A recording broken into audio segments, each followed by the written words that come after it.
بسم اللہ الرحمن الرحیم۔ الحمدللہ، آج منگلوار اور جولائی کی ہے 7 تاریخ۔ اللہ رب العالمین وحدہ لا شریک، ارحم الراحمین، احکم الحاکمین، اس خدائے بزرگ و برتر کے کروڑہا احسانات میں سے بہت بڑا احسان ہے کہ اللہ کی مقدس کتاب قرآن شریف کا سبق پڑھنا نصیب ہو رہا۔ کل تک ہم نے اپنی عاجزانہ کوشش میں دوسرے سپارے کے 10ویں رکوع تک پڑھا تھا۔ آج اس پاک ذات کی خصوصی مہربانی سے 11ویں رکوع کا جتنا سبق ہم پڑھ سکے۔ اعوذ باللہ من الشیطان الرجیم، میں پناہ مانگتا ہوں اللہ تبارک و تعالی کی شیطان مردود کے شر سے۔ بسم اللہ الرحمن الرحیم، اللہ تعالیٰ کے بابرکت نام سے شروع کرتا ہوں جو بڑا مہربان نہایت رحم فرمانے والا ہے۔ کلام باری تعالیٰ اس طرح ہے، یسألونک عن الشہر الحرام قتال فیہ، یسألونک وہ سوال کرتے ہیں، پوچھتے ہیں کا آپ سے، عن الشہر الحرام ماہ حرام میں جنگ کرنے میں کا کیا حکم ہے۔ عن الشہر الحرام قتال فیہ، اس میں قتال کا کیا حکم ہے۔ قل آپ فرمائیے، قتال فیہ کبیر، فرمائیے لڑائی کرنا اس میں بڑا گناہ ہے۔ وصد عن سبیل اللہ، لیکن روک دینا اللہ کی راہ سے، وکفر بہ، اور کفر کرنا اس ذات پاک کے ساتھ، والمسجد الحرام، اور روک دینا مسجد حرام سے، واخراج اہلہ، اور نکال دینا اس میں بسنے والوں کو، منہ اکبر، اس سے بھی بڑے گناہ ہیں، عند اللہ، اللہ تعالیٰ کی ذات پاک کے نزدیک، والفتنۃ اکبر من القتل، اور فتنہ فساد تو قتل سے بھی بڑا گناہ ہے۔ ولا یزالون یقاتلونکم، اور ہمیشہ لڑتے رہیں گے تم سے، یہاں تک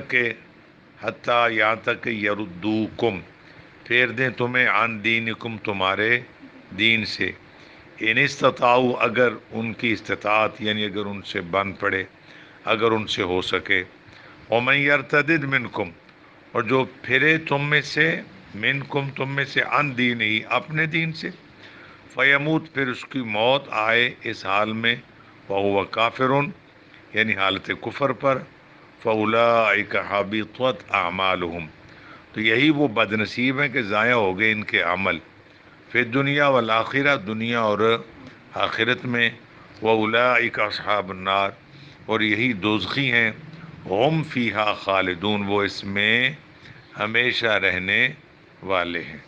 سبحان اللہ۔ اس آیہ مقدسہ میں، اس کا میں آپ کو شان نزول عرض کر دوں کہ حضور رسول پاک صاحب الاولاق سید الانبیاء علیہ الصلوۃ والسلام نے جمادی الثانی کی آخری تاریخوں میں عبداللہ بن حجش کو ایک مختصر سے دستے کے ساتھ کفار کی نقل و حرکت معلوم کرنے کے لیے بھیجا۔ ان کا سامنا مشرکین کے قافلے سے ہوا، یعنی وہ پوری طرح اپنی جاسوسی یا مسلمانوں کو نقصان پہنچانے کا کوئی خاص ارادہ لے کے پوری تیاری کے ساتھ، ظاہر ہے انہیں کسی طرح سے اطلاع ملی ہوگی تو یہ نکلے ہوں گے۔ جو حضور نے کا جو اشارہ تھا وہ 1000 حکمتوں سے خالی تو نہیں تھا۔ تو ہوا یہ کہ جب آمنا سامنا ہوا تو ان کا ایک آدمی مسلمانوں کے ہاتھوں جو ہے وہ مارا گیا، اور 3 آدمیوں کو ساز و سامان سمیت مسلمانوں نے گرفتار کر لیا۔ توجہ رکھنا ذرا، جس روز یہ واقعہ ہوا مسلمان اس خیال میں تھے کہ رجب کا چاند نظر نہیں آیا، کیونکہ آپ کو پتہ ہے کہ جو حرمت والے مہینے یہ 4 ہیں، محرم، رجب، ذی قعدہ، ذی الحج۔ تو حرمت والے مہینوں میں رجب دوسرا مہینہ ہے، کیونکہ چاند جو ہے یہ آپ بارہا پڑھ چکے ہیں، میں نے آپ کو اس سے پہلے کئی بار عرض کیا کہ چاند جو ہے یہ کبھی 31 یا 28 کا نہیں ہوتا، یہ 30 یا 29 کا ہوتا ہے۔ تو مسلمانوں کے خیال میں تھا کہ شاید چاند آج نظر نہ آئے، تو جو ہے وہ یعنی اگلا دن ہوگا۔ حقیقت یہ تھی کہ جس روز یہ واقعہ ہوا مسلمان یعنی اس خیال میں تھے کہ چاند نظر نہیں آیا، اور جمادی الثانی کی آج 30 تاریخ ہوگی، اور حقیقت یہ تھی کہ رات کا چاند ہو گیا تھا، یعنی پھر رجب جمادی الثانی اس دفعہ 29 کا ہوا تو رات کو چاند نظر آ گیا۔ اس واقعہ سے کفار مکہ اور یہود و منافقین مدینہ کو مسلمانوں کے خلاف پروپیگنڈا کرنے کا ایک سنہری موقع ہاتھ آ گیا۔ انہوں نے جناب شور مچانا شروع کر دیا کہ ذرا دیکھو ان مسلمانوں کو، لوگوں کو نیکی کا حکم دیتے ہیں اور خود ماہ حرام یعنی رجب میں بھی قتل کرنے سے باز نہیں آتے۔ مسلمانوں کی اس نادانستہ یعنی ساون غلطی کو لے کر انہوں نے بات کا بڑا فساد بنایا۔ ان آیات میں ان کے پروپیگنڈے کا منہ توڑ جواب دیا گیا ہے کہ ٹھیک ہے، ماہ رجب کی بڑی عزت و حرمت ہے، ہم مانتے ہیں، لیکن اس میں جس طرح آج کل چاند کے بارے میں، ہلال کے بارے میں اعلان ہوتا ہے، اس وقت یہ حالات تو نہیں تھے۔ تو دوسرا کہ چاند 30 کا بھی ہو سکتا ہے۔ اللہ تعالیٰ قرآن شریف میں ارشاد فرما رہے ہیں کہ ٹھیک ہے کہ قل قتال فیہ کبیر، اس میں لڑائی کرنا بڑا گناہ ہے، لیکن اپنا حال بھی تو دیکھو، مسلمانوں کی یہ نادانستہ ساون غلطی، یعنی ساون کی ضد کیا ہے؟ قصدن۔ ساون ہوتا ہے جو نہ جانتے ہوئے، نہ چاہتے ہوئے غلطی ہو جائے، یعنی پتہ نہ ہو، تو قصدن تو آپ سمجھتے ہیں یہ بڑے آسان الفاظ۔ اللہ تعالیٰ ارشاد فرما رہے ہیں کہ ٹھیک بات درست ہے، قل قتال فیہ کبیر، اس میں قتل کرنا بڑا گناہ ہے، وصد عن سبیل اللہ، لیکن اللہ کے راہ سے روک دینا، وکفر بہ والمسجد الحرام، اور کفر کرنا اس کے ساتھ روک دینا مسجد حرام سے۔ اللہ تبارک و تعالیٰ فرما رہے ہیں کہ سنو کہ ماہ حرام میں قتل کرنا تو ٹھیک بات ہے کہ درست نہیں، لیکن اس میں قتل کرنا بہت بڑا، لیکن اپنے کام تو دیکھو، اپنے ظالمانہ کرتوتوں کو بھی تو دیکھو۔ وہ راستہ جو بندے کو مولا تک پہنچاتا ہے یعنی مسجد حرام کا، تم نے اس کو روکا ہوا ہے، تمہیں اس کی یہ قصور نظر نہیں آتا؟ آج بھی مسلمان دنیا میں مسلمانوں کو غیر مسلم یہ کرتے وہ کرتے، تمہیں نہیں پتا کہ تم ان کو کس طرح کرتے ہو؟ کچھ ماہ پہلے کسی ملک کے اس ظالم کافر نے مسلمانوں کی مسجد میں جا کے اس طرح فائرنگ کی، آپ نے دیکھا ٹیلی ویژن میں۔ دیگر آج بھی یہ بدماشیوں ظلم سے باز نہیں آتے۔ اللہ پاک فرماتے ہیں تم مسجد کے حرام کا راستہ روکے کھڑے ہو، مسجد حرام میں کسی حق پرست کو داخل نہیں ہونے دیتے۔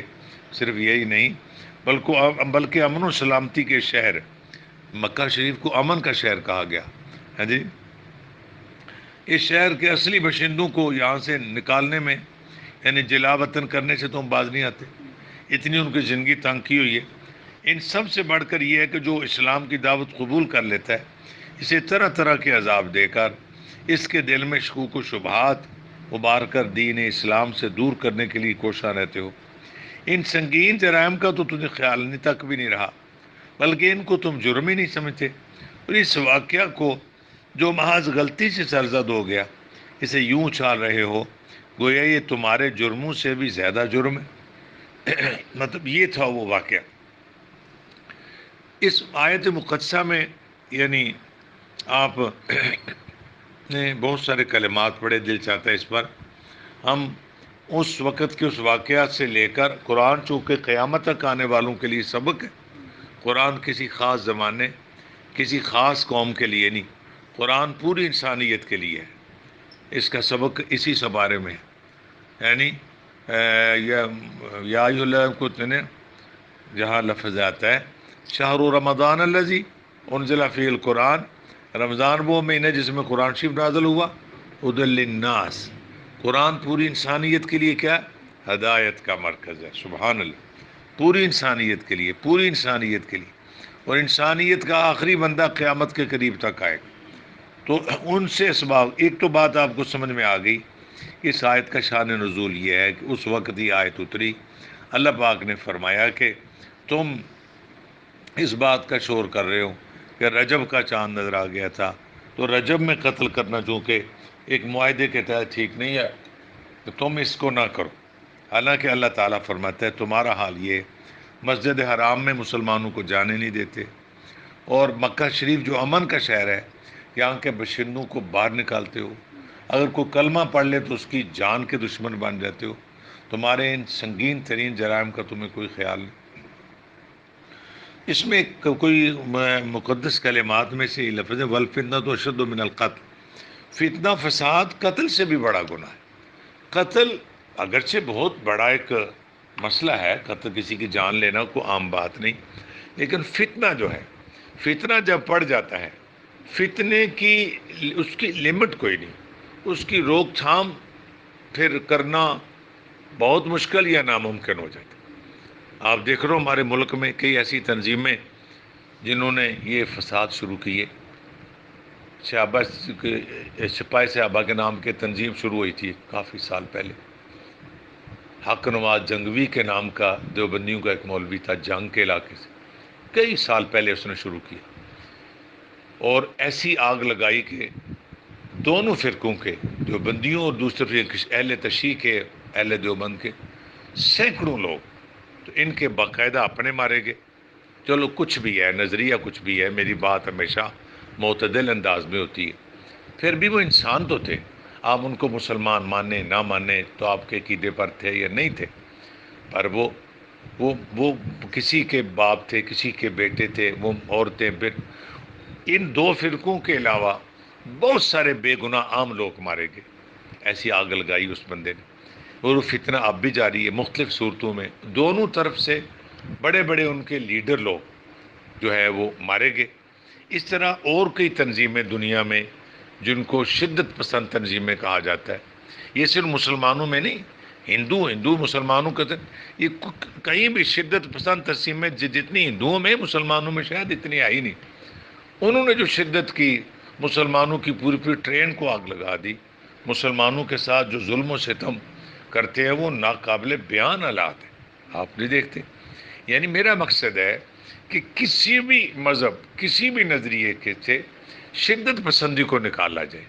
تم اپنے مذہب کے، اپنے نظریے کے تم اتنے شیدائی ہو، تمہیں اپنا نظریہ اتنا پسند ہے، تم اس کو سمجھتے ہو کہ ہم اپنا نظریہ. یاد رکھو پوری دنیا میں اولاً مسلمان، دوم تمام دنیا کے تمام نظریات سے تعلق رکھنے والے حضرات کو میں بڑی عاجزی سے اپنے مذہب اسلام کا ایک ادنا مدرس ہونے کی حیثیت سے کیا کہتے ہیں، دس از اے مائی ریکویسٹ، یہ میں ایک درخواست کرتا ہوں کہ شدت پسندی کسی چیز کا علاج نہیں ہے. مت سمجھو کہ تم لوگوں کو مارو گے، تم اس سے اپنی جو اپنا مزاج ہے لوگوں میں جبراً مسلط کر سکو گے، کبھی بھی ایسا نہیں. کسی شاعر کا شعر ہے کہ انسان کی فطرت میں قدرت نے لچک رکھی ہے، اتنے ابھرے گا جتنا اسے دباؤ گے. اگر آپ کسی مذہب، کسی نظریے کے، میری بات ذرا بڑی ہائٹ پہ جا کے بات کر رہا ہوں، اس کو پلیز کوئی ایک نظریہ نہیں، یہ سمجھیں کہ پوری انسانیت کے لیے میری یہ بات کہ انسان کی فطرت میں قدرت نے لچک رکھی ہے، اتنا ہی ابھرے گا جتنا اسے آپ دباؤ گے. قرآن کے لفظ کا میں نے آسرا لیا، والفتنۃ اشد من القتل والفتنۃ اکبر من القتل. ایک جگہ یہ بھی ہے والفتنۃ اشد من القتل، فتنہ تو قتل سے بھی سخت ہے. یہاں لفظ ہے والفتنہ، تو یہ قرآن پاک کے الفاظ ہیں. قرآن شریف قیامت تک آنے والے آخری انسان کے لیے بھی ہدایت کا عظیم سمندر ہے. اللہ فرماتا ہے فتنہ قتل سے بھی سخت ہے، فتنہ قتل سے بھی بڑا ہے. اس کے ضمن میں عرض کر رہا ہوں، ایک مدرس ہونے کی حیثیت سے، ایک اساتذہ کی صف میں سب سے اپنے آپ کو کم درجہ سمجھ کے میں بات کر رہا ہوں. اور میری بات کو اللہ کرے پوری دنیا کے وہ لوگ سمجھیں جو شدت پسند تنظیموں کا حصہ بنتے جا رہے ہیں، اور لوگ ان کو کہتے ہیں کہ اٹھو تم، ان کو استغفر اللہ ایسا بھڑکایا جاتا ہے یاد رکھو کبھی بھی ایسا نہیں. اگر آج برما کے انہوں نے بدھ مت نے مسلمانوں کا قتل ناحق کی ہے، مسلمان بہنوں کی عزتیں پامال کی، مسلمان بچوں کو جلایا گیا، تو برما کے بدھ مت لوگوں کو یہ بتا دو انتظار کرو، تمہارے ساتھ اس سے بھی کچھ سخت ہونے والا ہے. چونکہ مقافات عمل جس کو کہتے ہیں یا طریق جس کو کہتے ہیں اپنے آپ کو دہراتی ہے. تم کیا سمجھتے ہو کبھی وہ وقت نہیں آئے گا، کبھی وہ ان کے ساتھ بھی ایسا ہوگا؟ مگر الحمدللہ میری سوچ اس سے بھی اوپر کا درجہ رکھ کے میں بات کر رہا ہوں. آج انہوں نے مسلمان کو نظریے کو چھوڑو، انسان سمجھو. انسان کی بڑی شان ہے، آپ کسی جانور کو بھی ناحق نہ مارے، ایک چڑیا کو ناحق نہ مارے، ایک کتے اور بلی کو بھی ناحق نہ مارے، چونکہ یہ میرا پاک مذہب اسلام تو اس کی بالکل بھی اجازت نہیں دیتا. دنیا کا کوئی سنجیدہ طبقہ، کوئی سنجیدہ سسٹم آپ کو اس کی اجازت نہیں دیتا کہ آپ کسی کو ناحق ماریں، آپ کسی پر ظلم کریں، بالکل نہیں. اور اس کا ہوتا یہ ہے کہ آج میرے اندر پاور ہے، میرے پاس افرادی قوت ہے، میرے پاس اسلحہ ہے، میں آپ لوگوں کو مارتا ہوں، تو مجھے انتظار کرنا چاہیے کہ ایک وقت آئے گا فریق ثانی کو بھی اللہ طاقت دے گا کہ مجھے بھی مرنا یا میری نسلیں میرے کیے کا بھگتیں گے. میں شعر سنانے لگا تھا کہ انسان کی فطرت میں قدرت نے لچک رکھی ہے، اتنا ہی ابھرے گا جتنا اسے دباؤ گے. اگر آپ سمجھو کسی کو زور سے دبا لو گے، یہ وقتی ہے. یزید کے پاس زور تھا، پاور تھی، اس نے امام حسین کے بارے میں کیا سوچا تھا؟ ابن زیاد لعین کو یزید خود بھی لعین تھا اور غلیظ ترین انسان. یزید کی بے ایمانی اور یزید کے کفر میں شک کرنے والا بھی ہمارے نزدیک اس کا اسلام سے کوئی تعلق نہیں. بڑے بزرگوں نے اس کے بارے میں توقف فرمایا تو وہ اس وقت اس ابے کی، اس ظالم کی لوگ اعلانیہ حمایت نہیں کرتے تھے. آج لوگ اس کی حمایت کرتے ہیں. آج علماء کہتے ہیں آج اس کے لیے بالکل رعایت چھوڑ دو، اس کو کہو جو رسول اللہ کی آل پر اس قسم کا ظلم کرے اس کا ایمان سے کوئی تعلق نہیں بنتا. تو کیا سمجھو اس کے پاس پاور تھی، حکومت تھی، اقتدار تھا، یہ 72 نفوس تھے، یہ اسلام پر ڈٹ گئے، انہوں نے ان کو پیاسا رکھ کے قتل کرا دیا. کیا یزید بچ گیا؟ پڑھو نا تاریخ. کہ یزید آج پھر اس کی نسلیں حاکم بنی، اس کے بیٹے نے اس کو ریجیکٹ کر دیا، ظلم کا بدلہ اس کو تو بہت جلدی ملا. پیچھے تاریخ پڑھو، میں تاریخ الحمدللہ پڑھاتا ہوں، مجھے تاریخ الحمدللہ اس پر کچھ الحمدللہ روشنی ہے.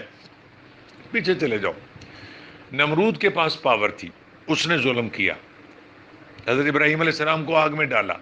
کیا وہ اس کو دوام مل گیا؟ اس کو زندگی ہمیشہ کی ملی؟ اس کی نسلیں باری باری تاجور بنتی آئیں؟ نہیں بن سکی. پڑھو تاریخ. وہ جوتے کھا کے ذلیل ہو کے مر گیا. نہ اس میں پاور کی کمی تھی، نہ دولت کی، نہ افرادی قوت، نہ مال. آگے چلتے آؤ. قارون دیکھو، شداد دیکھو، اور کیا کیا، فرعون، ان سب لوگوں کا دیکھو. ان لوگوں کے پاس کیا کیا کچھ نہیں تھا، دنیا کا سب کچھ تھا، مگر ظلم کرنے سے کیا جا الحق وزہق الباطل ان الباطل کان زہوقا. حق آ گیا، الباطل چلا گیا، باطل ہے ہی جانے کو. لیکن میں اس سے بھی ذرا ہٹ کے بات کر رہا ہوں کسی بھی سطح پہ. اور میں مسلمان طبقے سے الحمدللہ میرا تعلق ہے. اگر مسلمان بھی کہیں ظلم کریں تو وہ بھی انتظار کریں کہ ان کے ساتھ بھی ایسا ہی ہوگا، کیونکہ ظلم کی اسلام نے اجازت نہیں دی. اگر مجھے میرا مذہب پسند ہے، آپ کو اپنا مذہب پسند ہے، کسی بھی نظریے سے تعلق ہے، کسی بھی تھیوری، کسی بھی سسٹم سے آپ کا تعلق ہے، آپ کو پسند ہے تو آپ کا حق ہے، رائٹ ہے آپ کا. لیکن اگر آپ چاہتے ہیں، یہ میرا سبق ذرا ہماری سطح عام بندہ نہیں سمجھ سکے گا، جو علم والے وہ سمجھیں گے، عام بندے بھی ذرا ذہن کو نزدیک لائیں تو سمجھ آ جائے گی. اگر کوئی بندہ چاہتا ہے کہ مجھے اپنے نظریے سے پیار ہے، میں اس کو دوسروں کے طبیعت کا حصہ بنانا چاہتا ہوں، تو وہ اپنے کردار میں نفاست پیدا کرے. اگر وہ کاروبار کرتے ہیں تو اپنے لین دین میں نفاست، ایمانداری پیدا کرے، رواداری پیدا کرے، خاص سے لے کر عام لوگوں کے ساتھ جیل سازی سے باز ہے. اس کی سوچ کو اتنا پروموٹ کیا جائے گا، اتنی پروموشن ملے گی، اتنا اس کو مقام ملے گا کہ قتل و غارت سے کبھی نہیں ملے گا. یہ یاد رکھو. جتنی شدت پسند تنظیمیں ہیں ان کا تعلق ہندو مذہب سے ہے، یا بدھ مت مذہب سے ہے، یا یہودی مذہب سے ہے، یا کرسچن مذہب سے ہے، یا اسلام سے ہے. میں تمام تنظیمات کو ریکویسٹ کرتا ہوں کہ وہ شدت چھوڑ کے اپنے اندر اخلاقی جرت پیدا کریں جو اللہ نے اپنے نبیوں کو دی تھی. میں اپنے پاک رسول کی بات کیے بغیر رہ نہیں سکتا. ان کی زندگی کو بطور نمونہ میں پیش کرنا چاہتا ہوں دنیا کے سامنے کہ کتنی بڑی دنیا ہے. رب کو تو مانتے ہیں نا، بدھ مت بھی مانتا ہے، ہندو بھی مانتا ہے، سکھ بھی مانتا ہے، یہودی بھی مانتا ہے. میں آپ کو رب کا قرآن سنا رہا ہوں. کتنی بڑی دنیا ہے. اللہ نے کیا فرمایا دنیا کے لیے؟ متاع الدنیا قلیل. متاع سمجھتے ہیں؟ مالو متاع، مالو متاع. جتنا دنیا کتنی بڑی ہے، جہاز پہ بھی پھریں تو آپ کئی عرصہ لگ جائے گا دنیا پھرتے. تو میں اور آپ کہتے ہیں نا دنیا چھوٹی ہے، تو آپ نے کہنا تھا تیرا علم کیا دنیا چھوٹی؟ ہمارا ڈسٹرکٹ گجرات کتنا بڑا ہے، ہمارا ڈویژن گوجرانوالا کتنا بڑا ہے، پنجاب کتنا بڑا ہے، پاکستان کتنا بڑا ہے، ہندوستان کتنا بڑا ہے، دیگر کے ملک. آپ کہیں بھائی میں نے نہیں نا کہی یہ بات، میری کیا حیثیت ہے میں کہوں دنیا چھوٹی ہے؟ جب کائنات کا رب فرمائے تو پھر تو نہیں نا بول سکتے. اللہ فرماتا ہے قل، فرما دیجئے میرے حبیب علیہ الصلوۃ والسلام، متاع الدنیا قلیل. دنیا اور اس کا مال و متاع تھوڑا ہے، تھوڑا ہے، تھوڑا ہے، قلیل قلیل قلیل. اور جب میرے پاک رسول کے اخلاق کی باری آئی، فرمایا انک لعلی خلق عظیم. یہ میں رب کا قرآن شریف پڑھ رہا ہوں، کتاب اللہ پڑھ رہا ہوں. انک لعلی خلق عظیم. میرے حبیب آپ کا خلق تو بہت بڑا ہے، عظیم ہے. ابو جہل لوگ حضور کو دکھ دیتے رہے، اوجڑیاں پھینکتے رہے، راستوں میں کانٹے بچاتے رہے. آج کہاں ہیں ان کی نسلیں؟ کون اس کا نام لیتا ہے اگر بغیر مذمت کے؟ جب بھی نام لیتا اس کا تھو تھو اس پر کیا جاتا ہے. تو وہ پاک رسول جو اخلاق سے پیش آتے رہے، آج کروڑ ہا بستیوں میں ان کے نعرے لگ رہے ہیں، آمد مصطفیٰ کے نعرے لگ رہے ہیں.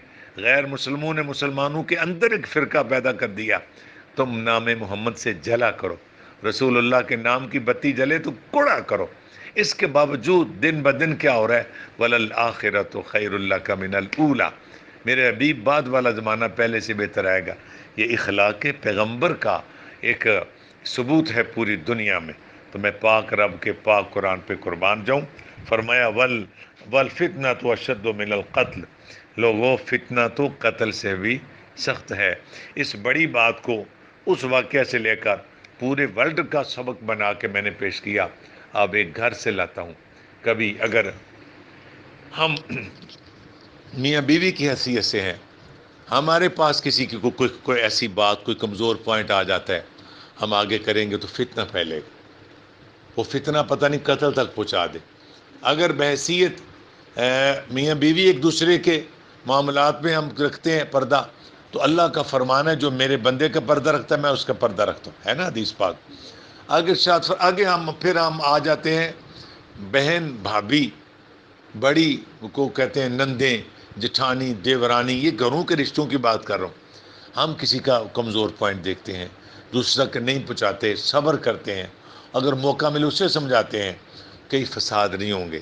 اسی طرح اگر ہم ساس اور سسر کے درجے پہ فائز ہو جاتے ہیں، ہم اپنی بہو بیٹی کوئی بات اپنے بیٹے تک نہیں پہنچاتے، بیٹے ہی کوئی کمزوری بہو بیٹی تک نہیں پہنچاتے، ہم فساد کو روکتے ہیں. میرے پاک نبی کی وہ حدیث ہے نا، کو جس کو قبر کا عذاب ہو رہا تھا، علم رسول کی کیا شان ہے. حضور کا علم تو کمال ہے. رسول اللہ جس سواری پہ بیٹھے تھے اس کا علم دیکھو. وہ سواری سمجھ گئی تھی کہ زمین میں اندر کسی کو عذاب ہو رہا ہے، اس پر رسول اللہ جو جلوہ فرماتے. تو حضور نے ایک کا تو قصور تھا کہ پیشاب کی چینٹوں سے پرہیز نہیں کرتا، دوسرے کا قصور کیا تھا؟ چغل خور تھا. چغل خور کیا ہوتا ہے؟ تھوڑی گل بدا کے پیش کی تھا، اس سے لڑائی ہوگی، اس سے فساد، اس سے طلاقیں ہوگی. والفتنة اکبر من القتل. فتنہ قتل سے بھی مقدس کتاب پوری دنیا کے لیے ہدایت کا سمندر ہے. کاش کہ لوگ قرآن شریف کو اپنا سبق بنائیں. خدا کی قسم کیا ہے جو چیز قرآن میں نہیں. اللہ فرماتا ہے والفتنة اشد اکبر من القتل. اور اگلی آیت ہم پڑھ رہے ہیں، اللہ فرماتا ہے ان الذین آمنوا وہاجروا. ویسا جو انہوں نے ایمان لائے، ہجرت کی، وجاہدوا، چونکہ جہاد کا ہی موضوع ہے جی، وہ جہاد بھی کیا فی سبیل اللہ، کس کی راہ میں؟ اولئک یرجون رحمت اللہ.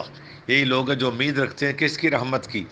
میں نے عرض کیا کوئی بھی قوم جب تک اپنے عسکری دستوں کی پوری آبیاری نہ کیا جائے، ان میں ان کو پورا چاقو چوبند نہ رکھا جائے، جب تک سرحدیں محفوظ نہیں ہیں، آپ اپنے وطن میں سو نہیں سکتے. آج میرے ملک کے لوگ، میرے ملک کا کھا کے، وہ سیاستدانوں میں بھی ہیں، وہ نام نہاد بدنام ترین مولویوں میں بھی ہیں جو ہماری پاک آرمی کو بھونکتے ہیں. میں ان کو ایک سمجھتا ہوں کہ میرے وطن کے غدار ہیں، ان کا حق نہیں پاکستان میں رہیں، نکل جائیں ادھر سے. کیونکہ یہ دیکھ لو جہاد کا ذکر قرآن میں کتنا ہے کہ تم اپنے نوجوانوں کو اس بات کے لیے تیار رکھو. تو پاکستان میں چونکہ الحمدللہ ایک فورس قائم ہے، کس کو جہاد کا شوق ہے وہ آرمی میں کمیشن حاصل کرے، وہ اپنے آپ کو پیش کرے. جی مجھے وہ یاد ہے، سودرا ایک بستی ہے تحصیل وزیر آباد میں، سبحان اللہ، سید بشیر شاہ شان پیر شاہ صاحب کے والد گرامی سید لخت حسنین جو عالمی لیول پہ ایک تنظیم چلاتے ہیں مسلم ہینڈز، ان کے والد گرامی جب جنگ آئی، یہ غالباً 1965 کی جنگ تھی، سچ بولنے والے لوگوں سے میں نے سنا ہے، تو شاہ صاحب آرمی کے سامنے پیش ہو گئے کہ میں چاہتا ہوں کہ اپنے وطن کے مجاہدوں کا ساتھ دوں. تو ان آرمی والوں نے کہا شاہ جی آپ تو بابا جی ہیں، بوڑھے ہیں، آپ آرمی میں کس طرح کریں گے ڈیوٹی؟ آئے فرمانے لگے یہ جو آرمی کے جوان میرے وطن کے لیے قربان ہو رہے ہیں، میں ان کی جوتیاں صاف کرتا رہوں گا. وہ سید زیادہ فرمانے لگے کہ دوسرے دیوبندی وہابی تو یہ تو پاکستان کے پہلے دن سے دشمن ہیں، انہوں نے تو پاکستان کی دشمنی کرنی ہے. اہل سنت نے پاکستان بنایا، اہل سنت کے بزرگوں نے قائد اعظم کا ساتھ دیا تھا، وہ پیر آف مانکی شریف ہوں یا پیر جماعت علی شاہ ہوں، ان بزرگوں نے. دیوبندیوں کے تو کچھ چیدہ ایک آدھ بندہ، وہ بھی کیا دیکھ کے ملے تھے تو آپ کو پتہ ہے. تو یہ تو کانگریسی تھے، ان کے بڑے بڑوں نے، مفتی محمود نے اپنی تقریر میں لکھا تھا کہ شکر ہم پاکستان کے گناہ میں شامل نہیں تھے. تو میجارٹی الحمدللہ علیہ سنت کی تھی. تو پیر بشیر شاہ سودرا جو وزیر آباد کی تحصیل کا ایک بہت بڑا قصبہ ہے، انہوں نے فرمایا تھا آرمی کے جوانوں کے پاس کھڑے ہو گئے کہ مجھے اپنی خدمت کے لیے لے لو. انہوں نے کہا کہ شاہ جی آپ بوڑھے بابا جی ہیں، کیا خدمت کریں گے؟ فرمانے لگے میں کچھ نہیں کر سکتا، یہ جو مجاہد، یہ میری پاک آرمی کے جوان جو اپنے وطن کا دفاع کر رہے ہیں، میں ان کے جوتے صاف کرتا رہوں گا. آپ سمجھتے ہیں، میں نے سن 71 میں بچہ تھا، بالکل چھوٹی عمر تھی، میں تیسری کلاس میں تھا. ہم دیکھتے تھے تو جب آرمی کی گاڑیاں گزرتی تھی لوگ کھڑے ہو کے نعرے لگاتے تھے، ان کے حق میں محبت کرتے تھے. لوگ کسی کے گھر میں بھینس ہے دودھ گرم کر کے چینی میٹھا گڑ ملا کے ان کو دیتے تھے، پیو. یہ محبتیں ہوتی تھی، تب جنگیں لڑتی ہیں فوجیں. آج وقت ایسا آ گیا، ملک کا 3 مرتبہ منتخب ہونے والا وزیر اعظم آرمی کے خلاف بھونکے اور اس کے ہواری پھر بھی کہیں وہ ٹھیک ہے. ایک بہت بڑا ملا جس نے 40 لاکھ کی صرف لسی پی دی ہے وزارت کے دوران میں، وہ آرمی کے خلاف بھونکے تو پھر آپ سمجھتے ہو کہ وہ لوگ حق پر ہیں؟ سوال ہی پیدا نہیں ہوتا. جب ہم اپنے عسکری شعبوں کی حمایت نہیں کریں گے ہم کبھی کامیاب نہیں ہو سکتے. تو اللہ تعالیٰ فرماتا ہے ان الذین آمنوا والذین ہاجروا وجاہدوا فی سبیل اللہ، جو لوگ ایمان لائے، ہجرت کی، جہاد کی اللہ کی راہ میں، اولئک یرجون رحمت اللہ، یہی لوگ ہیں جو امید رکھتے ہیں اللہ کی رحمت کی. واللہ غفور الرحیم، اللہ بڑا بخشنے والا، ہمیشہ رحم فرمانے والا ہے. تو باقی انشاءاللہ میں نماز پڑھ کے کرتا ہوں جی، انشاءاللہ دعا وغیرہ مانگتے ہیں. اللہ تعالیٰ خیر و برکت فرمائے. میرے خیال اسی پہ آج ختم کرتے ہیں. جتنی دعائیں ہم پہلے مانگتے ہیں مولا سب قبول فرما. اللہ رب العالمین خیر و برکت فرما. قرآن شریف کا یہ عظیم سبق پڑھنا نصیب ہوا تو ترجمہ کلاس کے میرے تمام اراکین، میری مائیں بہنیں بیٹیاں میل اینڈ فیمیل، آپ بعض صاحب مجھ سے کوئی مسئلہ پوچھتے ہیں تو میں مصروفیات کی وجہ سے مجھے بعض صاحب بھول جاتا ہے. تو میرے تمام بھائیوں بہنوں بچوں بچیوں سے درخواست ہے پلیز مجھ سے دوبارہ پوچھ لیا کریں تاکہ مجھے یاد کریں کہ آپ سے مسئلہ پوچھا تھا. آپ کا مجھ پر حق ہے، جب بھی آپ مجھ سے کوئی مسئلہ پوچھیں تو اگر میں جواب نہ دوں تو سمجھ لو میں نے قصدن نہیں ایسا کیا، مجھے بھول گیا ہوں میں. پلیز آپ مجھے دوبارہ پوچھیں، یہ آپ کا مجھ پر احسان ہوگا. اللہ آپ کا بھلا کرے. تو جی دعا بھی ہو گئی اور ہم آج اسی طرح سبق کو ختم کرتے ہیں. اللہ تعالیٰ خیر و برکت فرمائے، اللہ آپ کی حفاظت رکھے، تو یہ نیک جذبہ قائم رہے. جب بھی کبھی آپ کو پاک آرمی کی گاڑیاں گزرتی نظر آئیں تو ان کو محبت سے دیکھا کرو، ان کو مرحبا کہا کرو کہ وہ نوجوان اپنی جانیں دے کر میرے وطن کا دفاع کرتے ہیں. اللہ ان کی حفاظت رکھے، میرا پاک وطن قیامت تک آباد و شاد رہے. سبحان اللہ، جزاکم اللہ.